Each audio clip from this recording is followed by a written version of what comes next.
venga tu reino, que sea lo que vos decís lo que ocurra sobre mí. Tenemos a Jesucristo como Señor. Que Dios lo está llamando a usted hoy. Damos gracias al Señor.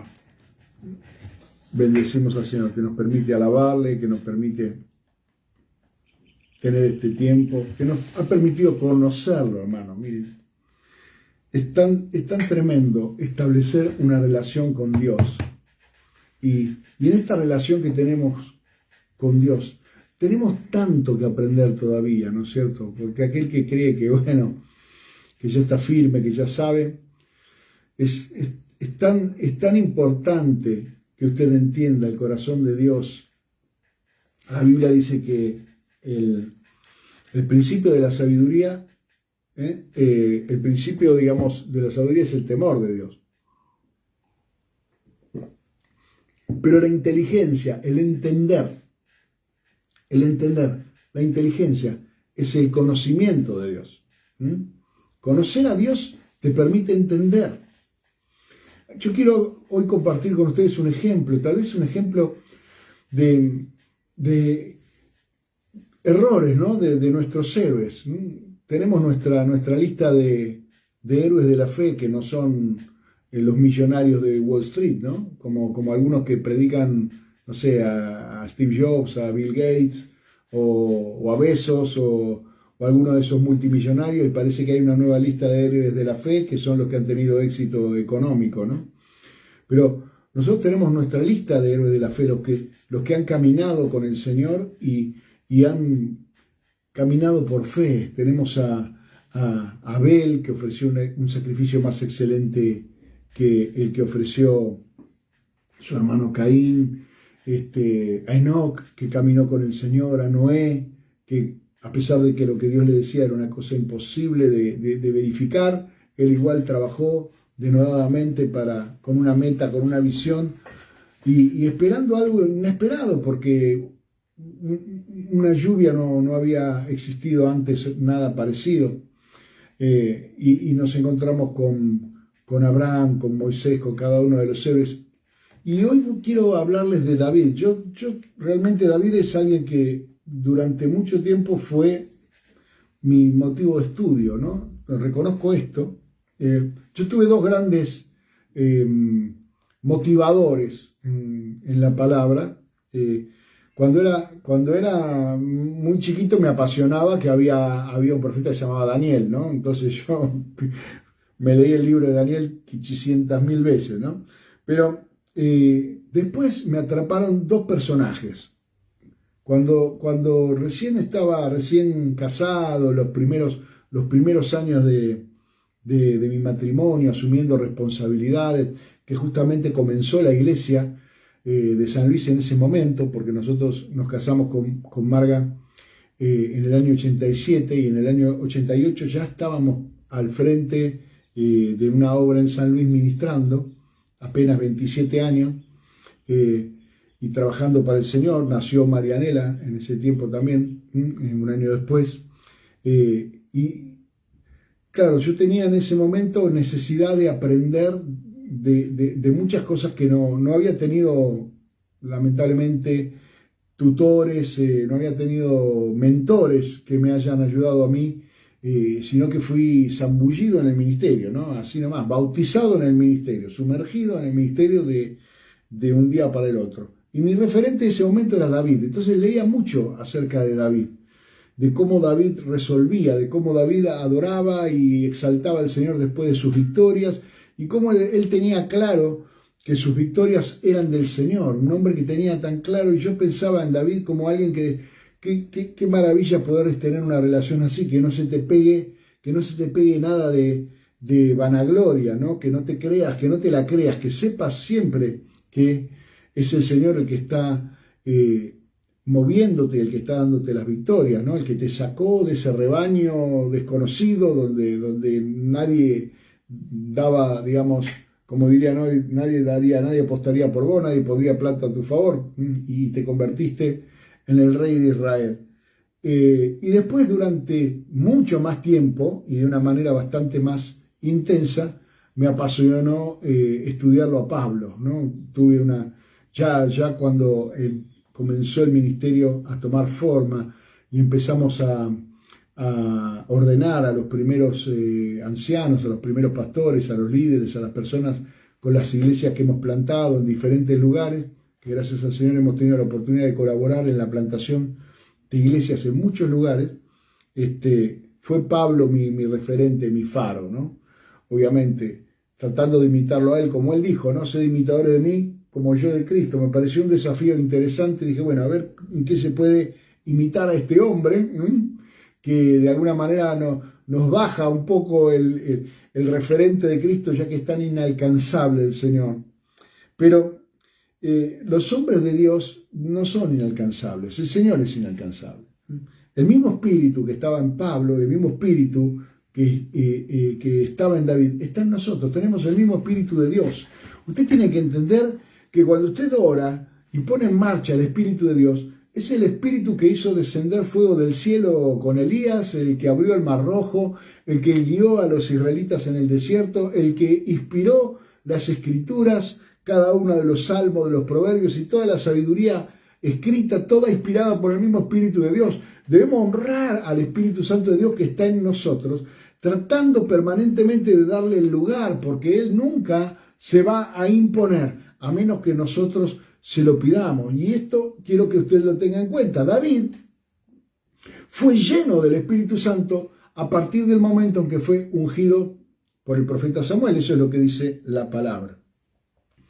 Y mi preocupación es cómo hombres llenos del Espíritu de Dios pueden cometer graves errores. No es imposible que una persona que está llena del Espíritu Santo, de una persona que pareciera a veces inalcanzable. A mí me hablaban cuando estaba comenzando los primeros pasos del ministerio, de algunos hombres que parecían inalcanzables, ¿no? Autores de libros, hombres que fueron misioneros durante 70 años en la selva, en Formosa, héroes, verdaderos héroes, ¿no es cierto? Judson Taylor, Muller, grandes misioneros, tremendos hombres que usó el Señor, Moody, Finney, todos esos generan una admiración. Después lo conocía Gigi Ávila, terrible siervo de Dios, impresionante, Carlos Anaconda y muchos otros que podemos nombrar, ¿no? Tampoco quiero hacer una lista nueva de héroes de la fe. Pero yo siempre me preguntaba, ¿cometerán errores esta gente? ¿Se enojará alguna vez? ¿Meterá la pata? ¿Cómo hace cuando un hombre lleno del Espíritu Santo? ¿Cómo hace cuando alguien que digamos que realmente ha entregado su vida al Señor y que bajo ningún punto de vista en su corazón le da lugar a la traición, ¿no? Le da lugar a hacer algo, digamos, que pueda contradecir o que pueda ofender o que pueda generar un distanciamiento en la relación con el Señor? Mete una pata grande como una casa, ¿no es cierto? ¿Es posible? ¿No es posible? Encontramos la vulnerabilidad de Pedro, ¿no? Como algo muy cercano. No estoy hablando del Pedro de antes de Pentecostés, estoy hablando del Pedro de después de Pentecostés, que aparece en Gálatas como corregido por el apóstol Pablo por haber tenido una actitud hipócrita cuando fueron visitados por los referentes, por los enviados de Jacobo. Y ciertas cuestiones que uno dice, pero bueno, claro, mi pastor de hace muchos años, el pastor Ciro Crimi, un gran consejero, un tremendo hombre de Dios, él me decía, Dani, no somos perfectos, vamos camino a la perfección. No somos perfectos, vamos camino a la perfección. Así que no te exijas perfección, porque si no te exigís perfección, seguramente no le vas a exigir perfección a los demás. Porque ese es el problema cuando nosotros nos exigimos perfección a nosotros mismos. Mire lo que dice en el libro de Hebreos, en el capítulo 5 del libro de Hebreos, el Señor me muestra en este momento. Dice, porque todo sacerdote tomado de entre los hombres es constituido a favor de los hombres, en lo que a Dios se refiere, para que presente ofrendas, sacrificios y pecado. A favor de los hombres, Dios toma una persona y lo pone de intercesor a favor de los hombres, ¿no? El sacerdote es como el delegado, es el delegado del gremio humano delante de los cielos, es el que hace peticiones, es el que intercede. Y dice en el verso 2, para que se muestre paciente, es decir, para que tenga paciencia con los ignorantes y extraviados, puesto que él también está rodeado de debilidad. Él también está rodeado de debilidad. Él no es mejor, ¿me comprende?, que el resto de los hombres. Y ese es uno de los errores que a veces cometemos al idealizar. Cuando queremos idealizar a los siervos de Dios, pensamos que, no sé, que comen mármol, que no cometen errores, que no meten la pata, que no se enojan nunca, que nunca te dan una patada jugando al fútbol. Alguno dirá, pero no, los siervos de Dios no juegan al fútbol. Mire, los siervos de Dios juegan al fútbol y pegan patadas. Pero eso no los hace distintos, digamos, no los rebaja, no los reduce, sino la obra del Espíritu Santo y la capacidad que tengan para cómo salir adelante, de cómo levantarse después de la caída, cómo levantarse, cómo sacudirse después de haber cometido el error. Mire, quiero leer este pasaje de Primera Crónicas 21, ya hice una introducción más larga. Mire, dice Primera Crónicas 21, pero Satanás, ¿quién? Satanás, se levantó contra Israel e incitó a David a que hiciese censo de Israel. Y dijo David a Joab y a los príncipes del pueblo, id, haced censo de Israel desde Beerseba hasta Dan, e informadme sobre el número de ellos para que yo lo sepa. Y dijo Joab, añada Jehová a su pueblo 100 veces más, rey señor mío. ¿No son todos estos siervos de mi señor? ¿Para qué procura mi señor esto, que será para pecado a Israel? Mas la orden del rey pudo más que Joab. Salió por tanto Joab y recorrió todo Israel y volvió a Jerusalén y dio la cuenta del número del pueblo a David. Y había en todo Israel 1.100.000 que sacaban espada, y de Judá 470.000 hombres que sacaban espada. Entre estos no fueron contados los levitas ni los hijos de Benjamín, porque la orden del rey era abominable a Joab. Asimismo esto desagradó a Dios e hirió a Israel. Entonces dijo David a Dios, he pecado gravemente al hacer esto. Te ruego que quites la iniquidad de tu siervo, porque he hecho muy locamente. Y habló Jehová a Gad, vidente de David, diciendo, ve y habla a David y dile, así ha dicho Jehová, 3 cosas te propongo, escoge de ellas una que yo haga contigo. Y viniendo Gad a David le dijo, así ha dicho Jehová, escoge para ti 3 años de hambre, o por 3 meses ser derrotado delante de tus enemigos con la espada de tus adversarios, o por 3 días la espada de Jehová, esto es, la peste en la tierra, y que el ángel de Jehová haga destrucción en todos los términos de Israel. Mira pues ¿qué responderé al que me ha enviado? Entonces David le dijo a Gad, estoy en grande angustia. Ruego que yo caiga en la mano de Jehová, porque sus misericordias son muchas en extremo, pero que no caiga en manos de hombres. Así Jehová envió una peste a Israel y murieron de Israel 70.000 hombres. Y envió Jehová el ángel a Jerusalén para destruirla, pero cuando él estaba destruyendo, miró Jehová y se arrepintió de aquel mal. Y dijo el ángel al ángel que destruía, basta ya, detén tu mano. El ángel de Jehová estaba junto a la era de Ornán, Jebuseo, y alzando David sus ojos, vio al ángel de Jehová que estaba entre el cielo y la tierra con una espada desnuda en su mano, extendida contra Jerusalén. Entonces David y los ancianos se postraron sobre sus rostros cubiertos de cilicio. Y dijo David a Dios: ¿no soy yo el que hizo contar al pueblo? Yo mismo soy el que pequé y ciertamente he hecho mal. Pero estas ovejas, ¿qué han hecho? Jehová, Dios mío, sea ahora tu mano contra mí y contra la casa de mi padre, y no venga la peste sobre tu pueblo. Y el ángel de Jehová ordenó a Gad que dijese a David que subiese y construyese un altar a Jehová en la era de Ornán, Jebuseo. Entonces David subió conforme a la palabra que Gad le había dicho en nombre de Jehová, y volviéndose Ornán, vio al ángel, por lo que se escondieron 4 hijos suyos que con él estaban, y Ornán trillaba el trigo. Y viniendo David a Ornán, miró Ornán y vio a David, y saliendo de la era se postró en tierra ante David.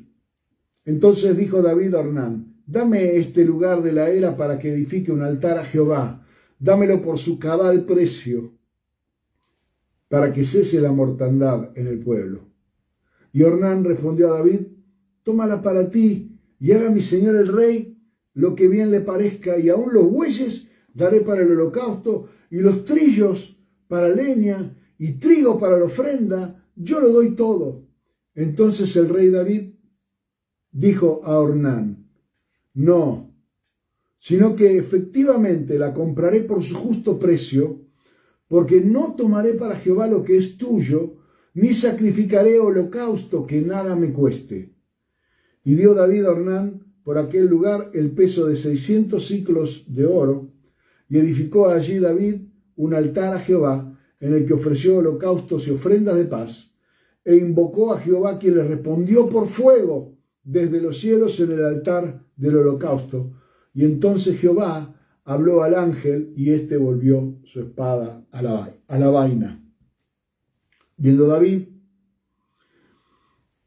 que Jehová le había oído en la era de Ornán Jebuseo, ofreció sacrificios allí.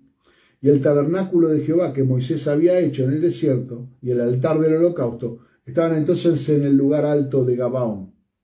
Pero David no pudo ir allá a consultar a Dios porque estaba atemorizado a causa de la espada del ángel de Jehová. Qué interesante, qué tremendo, hermano, qué tremendo. Qué triste aparte también. Costó 70.000 vidas el error del líder, el error de un rey. Entienda usted que estamos hablando de tiempos de la ley, que estamos hablando de tiempos donde la gracia no estaba impuesta como ahora por el sacrificio de Cristo Jesús, y como la paga del pecado es muerte, antes de la cruz, el pecado, digamos, se limpiaba por medio de holocausto, por medio de derramamiento de sangre, y también, en este caso, con el juicio, con la muerte de personas que derramaron su sangre por este error. Fíjense que el autor de Crónicas no escatima en decir que fue Satanás el que le habló a David. Dice, fue Satanás. ¿Y qué es lo que incitó Satanás en David? Bueno, el egoísmo. El decir, bueno, yo soy el rey de todo esto. ¿Cuánto ha crecido el pueblo? ¿Cuánto se ha multiplicado la riqueza del pueblo? Porque el censo tenía dos motivaciones fundamentales. La primera era enrolar para la guerra a las personas que estaban en condiciones de ser soldados, de ser digamos, tomados para combatir en las batallas. Y David era un rey guerrero, David era un rey que tenía peleas permanentes con sus enemigos alrededor. Y entonces claramente él quería saber cuál era el poder que había disponible para la batalla. Él quería medir sus fuerzas. Él sabía que conducir un ejército numeroso le iba a dar mayores posibilidades el triunfo, y de esa manera menoscababa, por así decirlo, el poder de Dios en las victorias. ¿Acaso él, cuando no era pequeño, venció a Goliat? No fue el tamaño, no fue la fuerza del ejército. Él debía seguir honrando al Señor y no importarle cuál era el tamaño de su ejército, sabiendo que la victoria es de Dios. Muchas veces nosotros hacemos tantos cálculos y tomamos tantos recaudos para las cosas que vamos a hacer porque no queremos improvisar, y eso está muy bien. Pero lo que no está bien es jactarse de nuestras propias victorias y del poderío que tal vez el Señor ha puesto en nosotros. El otro motivo del censo era el tributo, aumentar los impuestos. Al contar al pueblo, de esa manera, David sabía cuánto era lo que tenía que recaudar, ¿me comprende? La razón del censo, ahora dentro de poco va a haber un censo. ¿Para qué cree que es el censo? Para medir la actividad de todo tipo y sobre todo las actividades de la economía. Pero David también dependía del Señor para su economía. Era el Señor el que le dio riquezas, el que le dio crecimiento. Así que hasta, digamos, su consejero, que en este caso no era su consejero, su general, Joab, primo de David, hijo de Sarbia, hermana de David, Joab, cercano a David, el general que dirigía su ejército, dijo: no está bien esto que estás haciendo. A ver, podemos evitar esto no va a estar bueno y hasta va a traer consecuencias sobre Israel. Ahora yo le pregunto a usted, ¿que Joab era más espiritual que David? No, de ninguna manera. Pero Joab en ese momento no estaba cegado por el orgullo. Joab en ese momento le acercó a David un buen consejo. Y usted dirá, ¿cómo un hombre como Joab, ¿no?, sanguinario? Conocemos lo que hizo con Abner, los que hemos leído la palabra, vemos que era un tipo vengativo.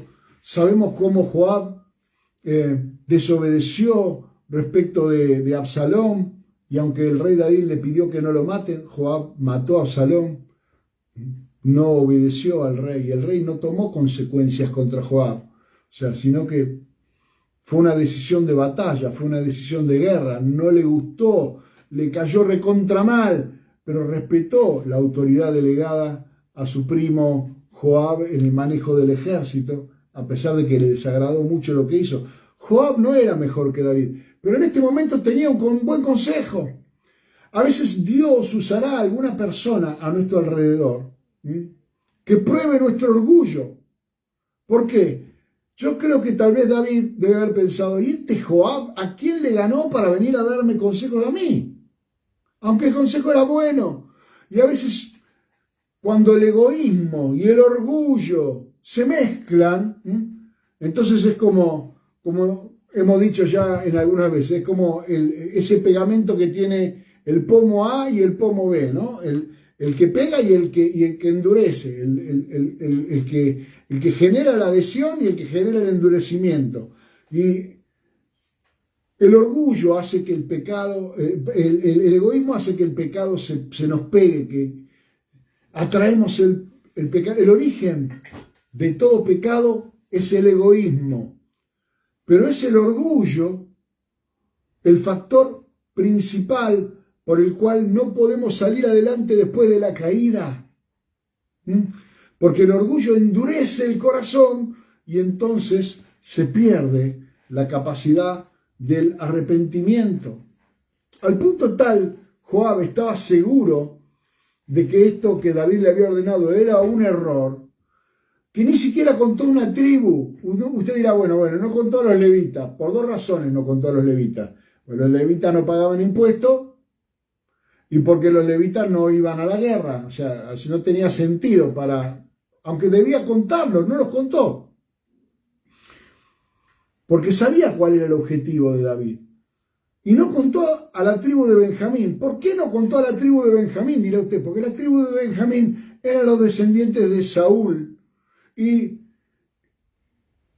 Joab había luchado mucho contra los benjamitas y contra toda la descendencia de Saúl, que fue rey de la tribu de Benjamín, fue rey en Israel.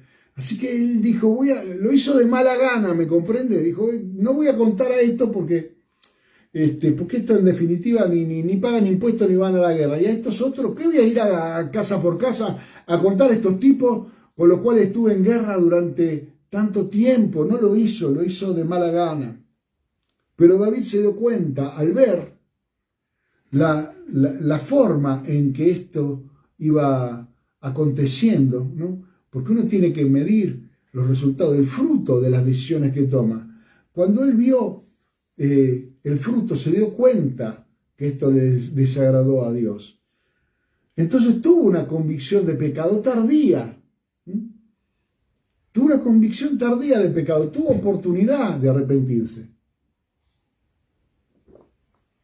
Uno puede arrepentirse después de haber tenido una mala idea, y muchas veces nos pasa, decimos, ¿cómo le dejé a mi mente que se derive, que se desvíe, que se delire con este pensamiento? Y uno dice, aún mi mente y mi corazón tienen que ser agradables delante de Dios, y entonces me arrepiento antes de la acción.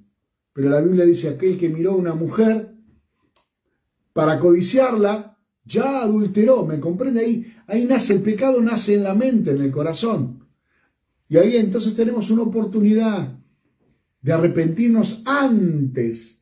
Y dice, y si tu brazo, y si tu mano, y si tu pierna te fueran ocasión de caer, córtala. Porque es preferible entrar al reino de los cielos sin un brazo, sin una mano, y no quedar afuera. Dice, es un extremo, es una hipérbola, es una forma exagerada de explicar hasta qué punto a Dios le importa el pecado y le hace mal, digamos, a nuestra relación con Dios, nuestro pecado. Pero por lo menos vemos que aquí un hombre lleno del Espíritu Santo de Dios, una mujer llena del Espíritu Santo de Dios, va a tener convicción de pecado en algún momento, en su momento de oración, tal vez en su momento de adoración, en su momento donde quiso tener comunión con Dios y vio que de repente había silencio y que Dios no le respondía y que había vacío. ¿Y qué pasa que Dios no me responde? Que no siento su presencia. Y entonces tal vez ahí él se dio cuenta, sí, la verdad que esto es lo que me había dicho Joab, metí la pata y tuve una convicción tardía de pecado, pero aún una convicción tardía de pecado es una oportunidad. Siempre una convicción de pecado es una oportunidad. ¿Y qué hizo cuando tuvo convicción de pecado? Dijo, voy a escuchar lo que Dios tiene para decir. Y entonces oyó a Gad, profeta del Señor, siervo de Dios, un hombre de Dios, tiene convicción de pecado y escucha a los siervos de Dios. Son dos características fundamentales. Cuando un siervo de Dios te habla, tenés que escucharlo. Mire, si era importante en este caso haber escuchado a Joab, ¿cuánto más era para David importante escuchar a Gad, profeta de Dios? Y entonces lo mandó llamar y Dios habló con Gad. Dice evidente David, o profeta de David, era un consejero, profeta de David, uno de los sucesores de Samuel. Sabemos que durante el reinado de David hubo 3 profetas que fueron importantes, Samuel, Natán y Gad. Y este Gad probablemente sea el mismo que terminó de escribir el libro de Crónicas. ¿Me comprenden? Porque así como la carta primera y segunda de Samuel no las pudo terminar Samuel de escribir, sino que alguien le dio continuidad, también probablemente el libro de Crónicas. Otros dicen que este libro de Crónicas lo escribió Nehemías. La verdad que no sabemos quién lo escribió, pero sí sabemos que registró con detalle en el libro de Crónicas detalles de carácter espiritual que en las cartas primera y segunda Samuel y a veces en los libros de Reyes no está tan detallado la cuestión espiritual. Entonces, fíjese qué relación Dios tenía con David, que le da a elegir las consecuencias de su pecado, nuevamente para probar su corazón. Nuevamente para probar su corazón. Fíjese las 3 cosas que le propone. Le propone 3 años de hambre. La riqueza que había en Israel, hermano, era suficiente como para que pudieran 3 años de hambre, no hubiera ningún problema, ¿me comprende? Podían ellos, el rey había contado al pueblo, así que él podía saber cuál era el tributo y cuál era la realidad económica de Israel. Una de las cosas que Dios le propone es 3 años de hambre, para ver si en el corazón de David persiste el orgullo de decir, 3 años lo podemos bancar tranquilo. Si José pudo bancar 7 años de hambre en Egipto, con lo que ha acumulado David, que es más grosso que José, seguramente vamos a pasar estos 3 años de hambre lo más bien. No, esa no fue la respuesta de David. Después, la segunda propuesta era 3 meses, 3 años de hambre, 3 meses de ser derrotado delante de los enemigos, con la espada de los adversarios, y ahí David podía decir, vengo invicto, no perdí ninguna. Si de repente me toca perder alguna batalla, bueno, 3 meses, tampoco es tanto, ¿no? Llevo años reinando y llevo años combatiendo, y aparte conté el ejército y son 1.100.000 los que llevan espada en Israel y 470.000 los que llevan espada en Judá. Tengo un ejército de aproximadamente 1.600.000, ¿no? 1.570.000, 1.570.000 soldados. Podía haberse confiado, dijo, bueno, la derrota de mis enemigos, ¿cuánto podrá derrotarme un enemigo con el poder, con la fuerza que yo tengo? Otra vez fue probado su orgullo. Y luego algo absolutamente inmanejable, la espada de Jehová, la peste. Fíjese qué interesante definición que hace la Biblia aquí. La peste es la espada del Señor. Es un juicio ejecutado por Dios a causa de la maldad. Obviamente, nosotros que estamos pasando por un tiempo de peste, ¿no? Por un tiempo de prueba, deberíamos también hacer una reflexión si no es la iglesia del Señor la que no ha estado a la altura, metiéndose en cuestiones políticas y en otras cuestiones que no tienen nada que ver con la predicación del Evangelio, habiéndose desviado tanto del original, creyendo que la fuerza de la iglesia está en la cantidad. ¿Cuántos somos? ¿Cuánta gente metimos en la plaza? ¿Cuánta gente mandamos a la marcha? ¿Cuántos pañuelos celestes tenemos? Contemos, por ahí tenemos 1.100.000 como tenía David. Capaz que nuestro orgullo está puesto en la cantidad que somos. O capaz que nuestro orgullo está puesto en los recursos que tenemos.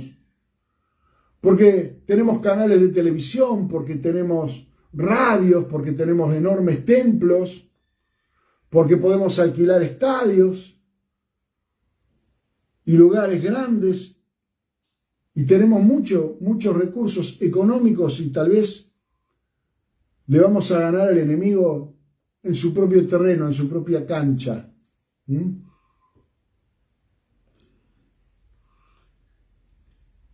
Y sin embargo aquí vemos que el corazón de David no se inclinó por el orgullo en esta oportunidad. Cuando hay un pecado de orgullo y el arrepentimiento inmediatamente se dio frutos, ya entonces no encontramos orgullo en el corazón de David. Cuando dice hacer frutos dignos de arrepentimiento, es que no sigas haciendo lo que hacías antes. Hay personas que vienen al camino del Señor y caminan durante un tiempo con el Señor. Pero ¿cómo nos damos cuenta si realmente están dando frutos dignos de arrepentimiento? Cuando no resuelven sus situaciones de la misma manera que lo hacían antes, con su viejo orgullo, con su viejo egoísmo, con su viejo carácter.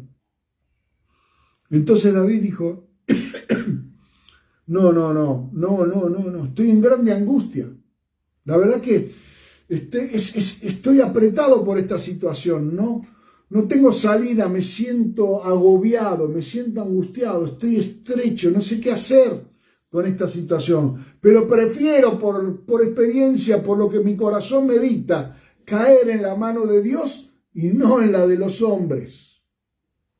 Que sea Dios el que decida cuál es mi castigo, mi disciplina. Que sea Dios y no sean los hombres, porque los hombres son implacables. Implacables. Cuando alguien cae, lo patean en el piso. Cuando alguien comete un error, en vez de darle una oportunidad para restaurarlo, lo juzgan y hasta le ponen ese título para siempre. Ah, este es el que hizo tal cosa. Y siempre es recordado por sus errores y nunca por sus triunfos. Usted puede hacer 1000 cosas bien, pero la que el diablo se encargará de que se ventile y de que circule son aquellas que hizo mal. Usted puede tener en su carácter un montón de cosas que son virtuosas, un montón de virtudes, pero el diablo, el que incitó a David, también lo va a incitar a usted. ¿No cree eso? ¿Cree que sus oídos están más limpios que los oídos de David?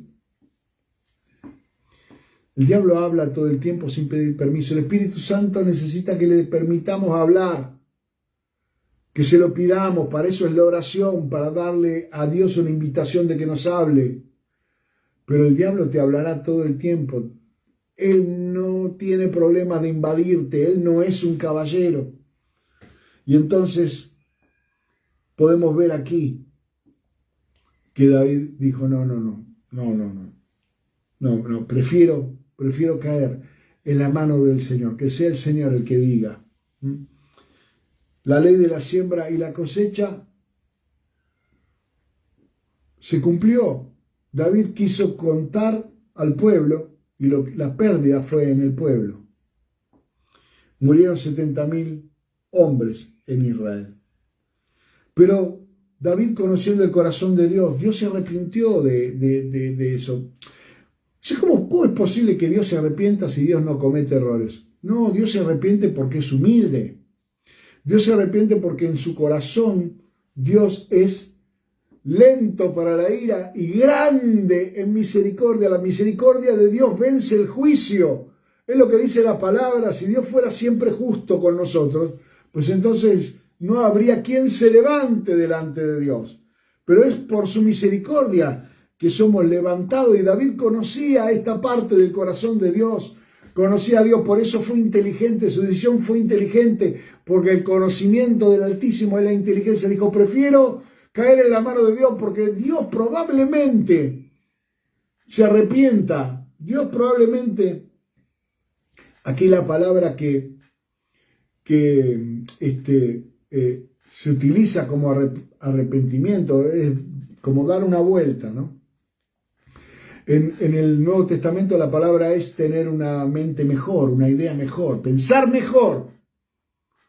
Pero aquí está hablando de que Dios dice, bueno, no, voy a parar un poco esta situación. Aunque todo el pueblo de Israel pudo ver que era el ángel del Señor y que se había cometido ese pecado. Y todos entonces volvieron su rostro y se postraron y se humillaron delante del Señor. Todos intercedieron, pero David se hizo cargo, hermano. Tomó la responsabilidad. Y David le dijo a Dios, no soy yo el que hizo esto. No soy yo el que hizo contar al pueblo. Yo soy el que pequé y hice mal. Y luego habla del pueblo como ovejas. Él recordó su tiempo de pastor, ¿me comprende? Y vio que aquellas personas que había puesto a su cuidado eran su responsabilidad. No es responsabilidad de un pastor que las ovejas no mueran. No es responsabilidad del pastor contar sus ovejas para que no falte ninguna. No es responsabilidad del pastor alimentarlas, pues si David hubiera tenido en su corazón el contar las ovejas para mejorar la situación del pueblo, para darle mayores beneficios al pueblo, para alimentarlos mejor, para cuidarlos de que nadie muera, pues entonces seguramente otro hubiera sido la actitud de contar. Pero tanto Joab como Dios vieron en David una actitud egoísta al hacer este repaso del pueblo. Pero como Moisés no contó al pueblo, sí, pero lo contó por orden de Dios, por obediencia, para asignar la tierra, para hacer luego el reparto de lo que iba a ser cada una de las provincias que conformaban las 12 tribus de Israel y hacerlo con justicia. ¿Cómo una cosa puede ser buena y mala a la vez? Por el corazón del que lo hace, por la actitud. El censo en sí mismo tal vez no era malo, pero el corazón, la malicia que hubo en ese momento en David fue la que leyó Joab y la que leyó Dios y le hizo ver que era malo. Por eso a veces cuando somos sorprendidos en alguna mala actitud y somos corregidos y empieza a justificarse, pero está mal que haga esto, porque yo lo hago por amor al prójimo, lo hago por esto, lo hago por el otro. 50.000 excusas porque hay una mala actitud del corazón. La buena actitud del corazón es: a Dios no le gustó esto, no le gustó y está trayendo consecuencias. Tal vez estás luchando con alguna situación en la familia o en el trabajo.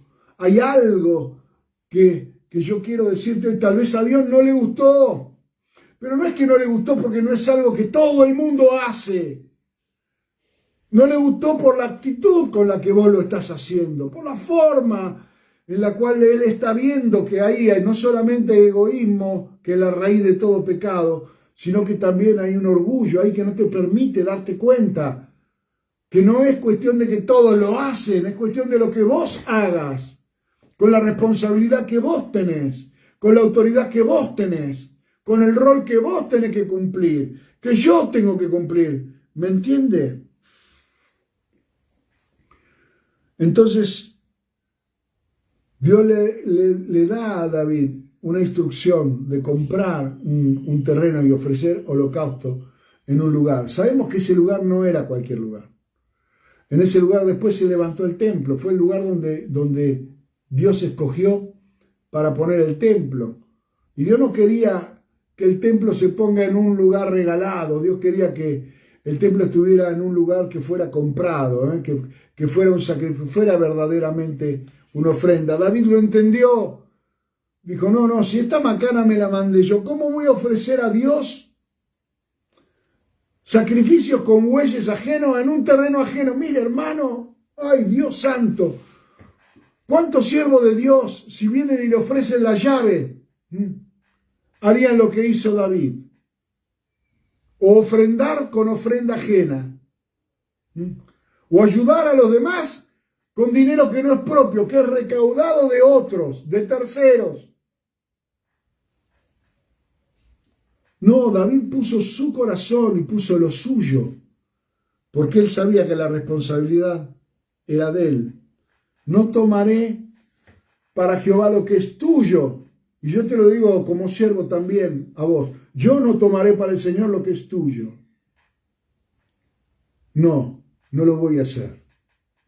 Esta no es el orgullo, es la gloria de tener una relación con el Señor como proveedor. Él es mi proveedor. Y entonces Él sustentará todo lo que Él quiere hacer a través de este ministerio, a través de mi vida. Porque Dios es mi proveedor. Entonces David dijo: no, lo voy a tomar por el precio justo, y lo compró por 600 siclos de oro. No sé cuánto es, pero supongo que es una cifra considerable, mucho más considerable que las 30 monedas que recibió el traidor de Judas. Y David edificó allí un altar y ofreció holocaustos y ofrendas, e invocó al Señor. ¿Y cómo responde el Señor? Con fuego, con eso que estás sintiendo en tu corazón, con esa presencia de Dios que se hace palpable, que vos decís: wow, ¿cómo es posible? No estoy en el templo, no estoy en ningún lugar importante, no está cantando el coro, ni estoy escuchando alabanzas con excelencia, pero wow, la presencia del Señor está, el fuego de Dios está respondiendo, está contestando, porque yo mismo me estoy examinando hoy y presentándome delante de Dios para que Él me escudriñe ¿Por qué? Porque si hubiera cometido pecado, y la razón por la cual siempre nosotros nos reunimos es para revisar nuestro corazón. El templo, el propósito del templo es que exista un lugar para el arrepentimiento. Ahí es donde se ofrecían sacrificios y holocaustos para arrepentimiento. El templo es el lugar de restaurar la relación con Dios. La era de Arauna el Jebuseo. Arauna dice en 2 Samuel, pero acá dice Ornán. Deben ser dos formas distintas de nombrarlo a la misma persona. Ese lugar de arrepentimiento, y el arrepentimiento te implica pagar un precio. La paz siempre tiene un precio, por eso es sacrificio de paz. Me acuerdo un día un hermano que yo ministraba hace muchos años en Belgrano, estaba teniendo problemas porque una empresa gigantesca quería comprarle su farmacia para establecer una cadena. Y yo le pregunté, ¿por qué estás tan preocupado si te están haciendo una oferta? Y es que si yo vendo, no voy a dedicarme más a mi negocio, pero si yo no vendo, ellos van a poner su farmacia igual en el barrio y a mí me va a ir mal. Entonces yo le pregunté si la venta, ¿qué era más importante en la venta de su negocio? Si era más importante la ganancia de dinero o la ganancia de paz. Si él al venderlo esquivaba esa guerra, se salía de la batalla contra un gigante de las cadenas de farmacia que todo el mundo conoce, como se llama. Y este hermano me dijo, voy a considerarlo, y se tomó una semana. Y a la semana siguiente, cuando nos juntábamos los lunes, me dijo, vendí, acepté la oferta. Y me dijo, y tengo paz, tengo paz. Y la oferta no fue tan mala, dice, la oferta fue buena, hice un buen negocio, voy a ver a qué me dedico ahora. Pero lo más importante es que esquivé una batalla, esquivé una guerra, y ahora tengo paz. ¿Cuánta gente va de frente a veces a batallas absurdas, se mete en peleas que no son las suyas, inclusive con los propios hermanos? El propósito del templo, el propósito de que seamos una congregación, el templo es una figura de la iglesia del Señor Jesucristo, somos piedras vivas que constituimos un templo del Espíritu para el Señor. Es que vos puedas reconciliarte con el Señor y tener paz, ofreciendo al Señor sacrificio de alabanza, fruto de labios que invoquen su nombre, haciendo frutos dignos de arrepentimiento, poniéndote de acuerdo con Dios, limpiando nuestros corazones del orgullo y del egoísmo para que podamos ejercer nuestra autoridad como reyes y sacerdotes del Señor. No estamos libres de cometer errores, pero fíjese lo que David escribió después de estas experiencias. Aderezas mesa delante de mí, en presencia de mis angustiadores. Unges mi cabeza con aceite, mi copa está rebosando. ¿Me comprende? No faltará la angustia, pero Dios será el que te sustente, el que te restaure, aun cuando tus angustiadores tengan derecho de angustiarte por errores cometidos. Pero el Señor no te hará desfallecer, te sustentará. En el Salmo 27, en el verso 10 dice, aunque mi padre y mi madre me dejaren, con todo Jehová me recogerá. ¿Cuántas cosas nos han perdonado nuestros padres, nuestras madres, macanas que hemos hecho? Han mantenido su amor a pesar de todos los errores que hemos cometido. Aún así, qué grave debería ser el error cometido para que un padre y una madre me desconozcan, me abandonen. ¿Hasta qué punto yo tendría que haber hecho algo tan grave que mi padre y mi madre se avergüencen de mí y no quieran tener ninguna relación conmigo? Así y todo, Dios no se avergonzará de mí. Dios me restaurará, Dios me recogerá, Dios me abrazará. ¿Por qué? Porque Dios es amor, es su naturaleza. Por último, en el Salmo 37, verso 23, dice: por Jehová son ordenados los pasos del hombre, y él aprueba su camino. Cuando el hombre cayere, no quedará postrado, porque Jehová sostiene su mano. Jehová sostiene su mano. No sé si ustedes pensarán en algún momento cuando ese maravilloso templo construido en Jerusalén, que fue la gloria primera, fuera contada su historia, la historia de la sabiduría de Salomón, la historia, pero ¿y la historia del terreno? ¿Y la historia de ese monte? En este monte,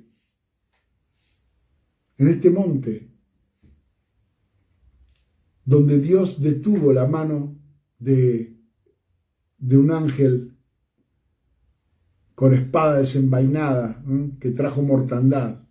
Este monte nos recuerda que aún los reyes deben arrepentirse, que no importa en qué posición de autoridad tengas que estar, es importante que tomes de lo tuyo y ofrezcas al Señor sacrificio justo, no por el perdón de nuestros pecados hoy, porque nuestros pecados fueron limpiados por medio de Jesucristo, sino por la ley de la siembra y la cosecha. ¿Me comprende? Por el fruto de las consecuencias de nuestros errores, que no solamente nos hacen daño a nosotros, sino a los que están a nuestro alrededor. Y podamos nosotros también ser edificadores de este templo, de este lugar de arrepentimiento, donde todos puedan acercarse al Señor y reconciliarse con el Señor. Porque el Señor quiere que estemos en paz. Él quiere que nos reconciliemos con Él. Y no importa, hermano, cuál sea tu posición, ni la mía, podemos equivocarnos, podemos cometer errores graves, y podemos tener actitudes orgullosas, y podemos generar consecuencias para muchas personas si no actuamos a tiempo, si no paramos la cuestión, si no nos ponemos delante del Señor y le preguntamos al Señor: Señor, ¿qué tengo que hacer? Y el Señor tal vez te dirá: bueno, estos afectos carnales que vos tenías, estas situaciones que vos pensabas que eran tu orgullo,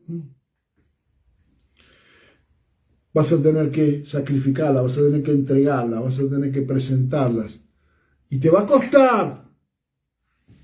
Y tal vez vas a llorar y tal vez vas a tener que preguntarle al Señor: bueno, pero si la macana la hice yo, ¿por qué hay consecuencias? Y el Señor te va a decir qué es lo que tenés que hacer. Pero vos vas a tener que pedirle al Espíritu de Dios que te muestre el corazón de Dios para que puedas entenderlo, para que puedas levantarte como David y seguir siendo, como dice en el Salmo 89, el más excelso de los reyes de la tierra, que puedas recuperar la excelencia delante del Señor.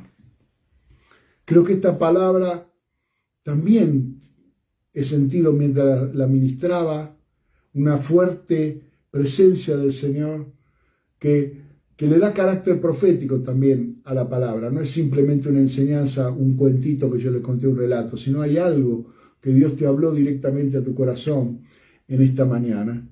Yo lo sé y quiero orar para que el Espíritu Santo de Dios te pueda traer esta restauración y entonces tu vida sea un templo agradable al Señor y te levantes como un rey y sacerdote para nuestro Señor, aunque estemos rodeados de debilidad, como leímos al principio, pero que podamos ser intercesores a favor de los hombres delante de Dios, pero que también podamos nosotros pelear las batallas del Señor y administrar para Dios las riquezas del cielo, porque nuestro Dios es nuestro proveedor y no necesitamos hacer cuentas aquí en la tierra para ver con cuánto contamos.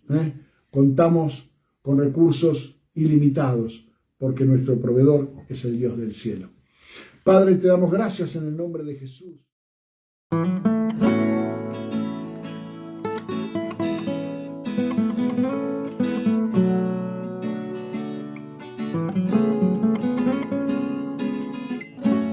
Aunque harina no haya más y si el aceite terminó, no puedo dejar de esperar un milagro. Aunque de frente tenga el mar y el enemigo venga atrás, yo seguiré pidiéndote un milagro.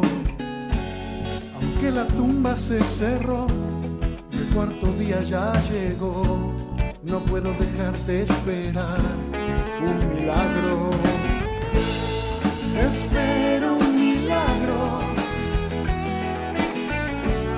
Tú eres Dios de milagros. No me avergonzaré de esperar de ti un milagro.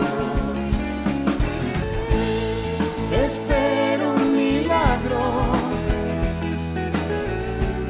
Tú eres Dios de milagros. No me avergonzaré de esperar de ti un milagro.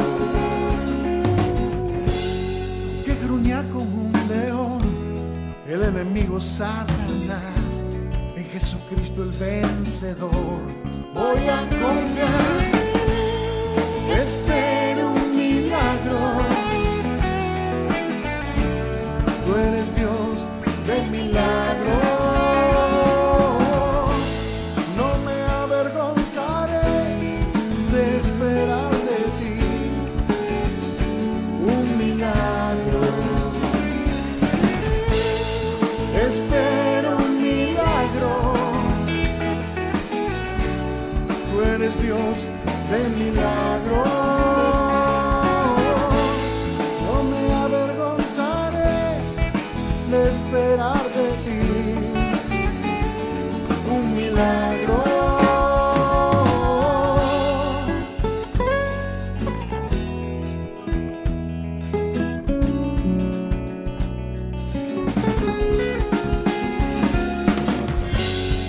Espero un milagro y no me avergonzaré de esperar